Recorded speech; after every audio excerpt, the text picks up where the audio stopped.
বন্ধুরা, তোমরা যারা আমার ভিডিও দেখো বা ফলো করো তারা হয়তো জানো যে আমি চন্দ্রমল্লিকার ডাল লাগিয়েছিলাম। চন্দ্রমল্লিকা গাছে ঠিক 1 মাস পরেই দেখো কি রেজাল্ট পেলাম।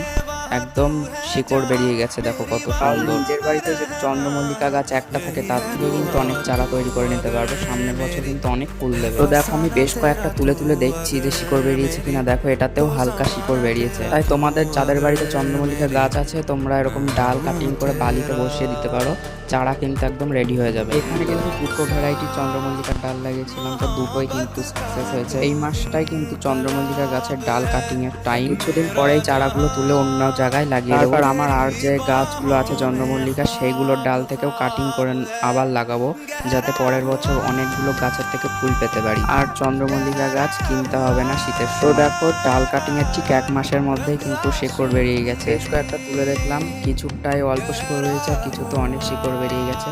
তো আর কিছুদিন রাখবো এর মধ্যে, তারপরে অন্য একটা বড় জায়গায় শিফট করে দেবো। তো দেখো এটাতেও কেমন শিকড় হয়ে গেছে, একদম মাটি শুদ্ধ উঠে আসছে। আজকের ভিডিওটা কেমন লাগলো, ভালো লাগলে অবশ্যই লাইক, সাবস্ক্রাইব আর কমেন্ট করে পাশে থেকো।